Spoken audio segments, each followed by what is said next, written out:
T20 series खत्म हो गई, ओडीआई का आगाज होने को जा रहा है।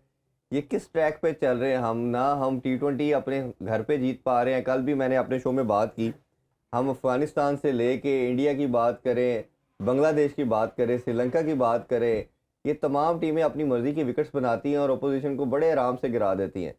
आप बांग्लादेश तो खास तौर पे आप देखें कि काफ़ी निचले टीयर की टीम है, बट अपने घर में नहीं हारता। ये पाकिस्तान ही क्यों अपने होम सीरीज हारी जा रहा है? टेस्ट मैचेस भी हम हारे, हमने ओडीआई भी सीरीज हारी न्यूजीलैंड से, अब T20 भी नहीं जीत पाए। इंग्लैंड के खिलाफ भी हम T20 सीरीज हारे। तो ये क्या हम कर क्या रहे हैं? क्या हम चाह रहे हैं करना विकेट्स बनाने के लिहाज से, अप्रोच के लिहाज से? ज़रा आप पूरा इसका पोस्टमार्टम कीजिए।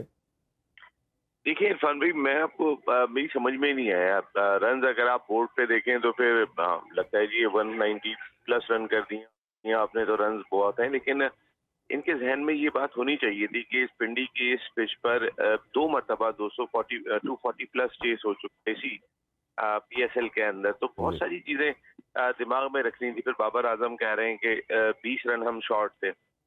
20 रन शॉर्ट थे। जो कोलैप्स पाकिस्तान का हुआ था, 3 आउट हो गए थे उनके, तो पहले ओवर में 2 आउट हो गए थे। हम्म। तो ये तो कोई बात ही नहीं हुई कि जब एक या दो बैट्समैन ही रन स्कोर करते हैं। मुझे ऐसा लगा कि लास्ट में अम्माद कोशिश कर रहे थे, बाकी बैट्समैनों ने कोशिश की तेज खेलने की, लेकिन लास्ट 3 ओवर के अंदर रिजवान का ऐसा लगा कि फोकस सेंचुरी की जानिब चला गया जी। और वहां उन्होंने लॉफ्टेड शॉट नहीं खेले। तो वो जो 20 रन का फर्क था वो वहीं पर ही जो है वो नजर आया शायद कि पाकिस्तान वहां पे 20 रन कर लेता। देखिए, जब आप अगर पर्सनल गोल्स आपके टीम से ज्यादा बड़े हो जाते हैं तो फिर हम्म। रिजल्ट कभी भी आपके फेवर में नहीं आते। रिजवान 100 भी नहीं कर सके, हम्म। यानी कि बैट कैरी किया उन्होंने। बॉल्स भी टीम की आधी बॉल से ज्यादा जो है ना वो 10 ओवर से ज्यादा उन्होंने बैटिंग की, इवन लेकिन उसके फ़हीम ने और बावजूद इमाद ने भी स्टीयर करके उनको सिंगल देने की कोशिश की कि वो सेंचुरी किसी तरह कर पाए। उन्होंने भी अपनी शॉट्स रोक दी। बिल्कुल आपने देखा होगा 2 चौके जब लगाए थे अम्माद ने तो थोड़ी सा इनकी कन्वर्सेशन हुई थी आपस में। जी। अच्छा, ड्रेसिंग रूम में जो लोग खड़े हुए थे उनका भी दिखाया गया था। 100 नहीं हुआ तो वो समझ लें कि इतना कोई अफसोस हो रहा था कि ये क्या हुआ था। आपने देखा होगा एक शॉट जब दिखाया था, जी। सारे खड़े हुए थे और टेलीविजन की जानिब देख रहे थे। तो कहने का मकसद है ये पर्सनल गोल क्यों, और उसकी इतनी ज्यादा जो है वो खुशी क्यों? पर्सनल गोल की खुशी तो कहीं से भी नहीं बनती है। अगर आपको जो है वो कोशिश करनी चाहिए कि कहीं ना कहीं जो है ना आप अपने पर्सनल गोल को जो है ना वो थोड़ा सा पीछे रखें। ये मैच का रिजल्ट देखें, आपकी ये हम्म। बॉलिंग इतनी बुरी नहीं थी, लेकिन फिर अल्लाह का भी इंसाफ होता है। ट्रू और बात। यही बॉलिंग जो है वो जिस बुरी तरीके से पिटी है, हम एक्सपेक्ट नहीं कर रहे थे। जब पहले ओवर में 2 विकेटें गिर जाएंगी तो फिर शाहिनशाह अफरीदी से यॉर्कर ही नहीं हो रहा होगा, हारिस हम्म। रऊफ की हर गेंद बाउंड्री की जानिब जा रही होगी, एहसानुल्लाह जो है वो उन्हें मौका ही नहीं मिलेगा कि वो अपना जो अंदाज है वो दिखा सकें आउट करने के बाद। नसीम तो भाई, ये आपने फिर बैटिंग की तो बात की। बैटिंग के अंदर हमें लगा ये अप्रोच, तो आपके साथ भी मैंने काफ़ी शोज़ किए, काफ़ी दफ़ा बात हुई कि अप्रोच हमारे बैटर की बड़ी एक मिडल में आके कहीं फंस गई है। ओपनर स्लो खेलते हैं, मिडल ऑर्डर तेज़ खेलता है, नए बच्चे भी उसको वेल नहीं कर पा रहे अपॉर्चुनिटी को, और कहीं ना कहीं हम एक शेल में हैं। बॉलिंग आपकी स्ट्रेंथ थी, 5 प्लेयर अफगानिस्तान के खिलाफ नहीं थे, इधर आप फुल स्ट्रेंथ के साथ आए, उधर आपके उनके न्यूजीलैंड के 9 प्लेयर मेन टीम का पार्ट नहीं थे, और उनका 2-3 प्लेयर नहीं आपके सारों पे हावी हो गए। हमारे जो अगर बॉलिंग की बात करें तो आपकी कहते हैं जी दुनिया की बेस्ट बॉलिंग लाइनअप है और इससे बड़ा अटैक कोई नहीं है। अच्छा, आपका अगर आप देखें पीएसएल से, अगर कंटिन्यूटी देखें तो आप देखें हर बॉलर अपने आप को हाइड कर रहा है। शाहीन हम्म, अपने आप को हाइड कर रहा है, जमान को लाहौर के अंदर के लिए आगे रख रहा था। हारिस रऊफ को जब भी एंड में डेथ ओवर के अंदर आया उसको रन्स कंसीड हुए। एहसानुल्लाह का एक्सपीरियंस है डेथ बॉलिंग का नहीं था, न्यू बॉल के साथ ही था।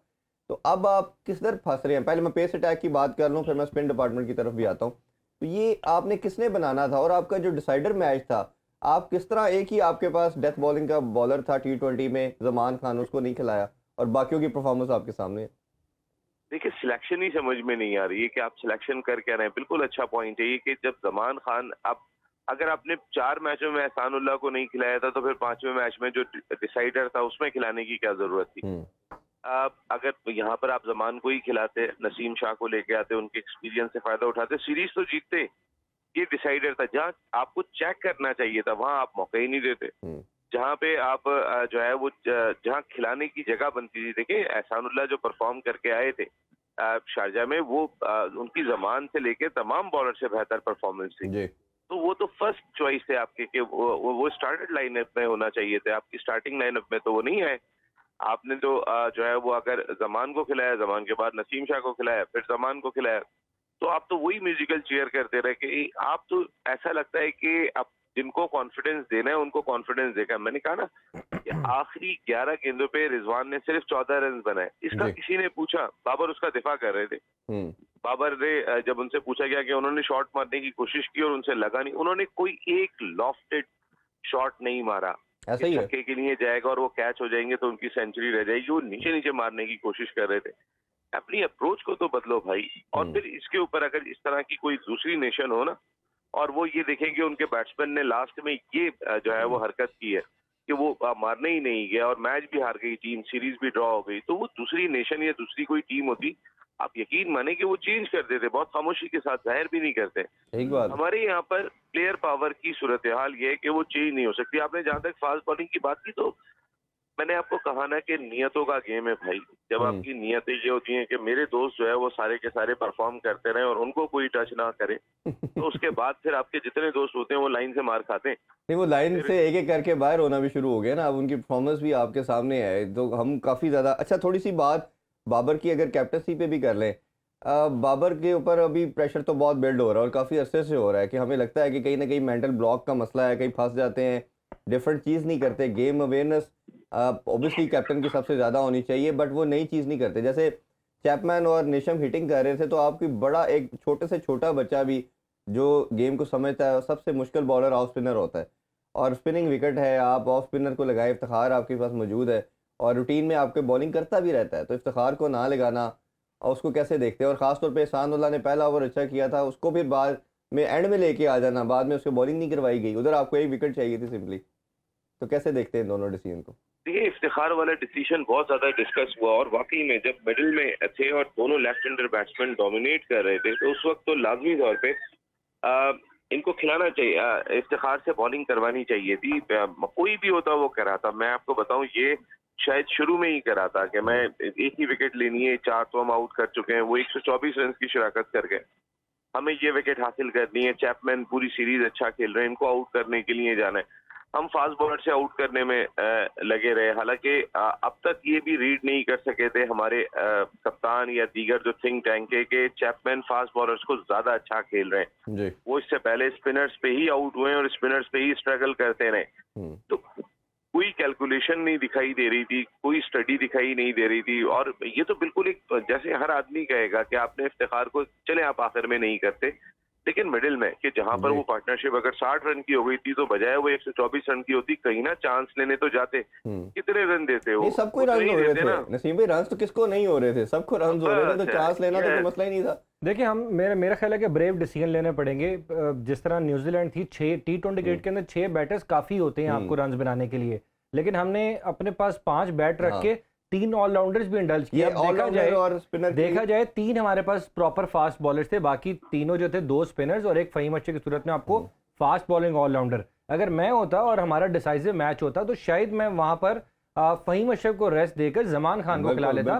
हमारे पास 7 तक बैटिंग थी और T20 के अंदर। अबू बकर इधर से स्टार्ट करते हैं, अभी छोटा सा ब्रेक लेते हैं। नसीम भाई, आप भी हमारे साथ रहिएगा, यही से दोबारा हम कंटिन्यू करेंगे। Don't go anywhere, stay with us. Welcome back sports on. हम बात कर रहे हैं पाकिस्तान वर्सेस न्यूजीलैंड सीरीज के हवाले से। जी, अबू बकर भी बात कर रहे थे, नसीम भाई आप सुन रहे होंगे।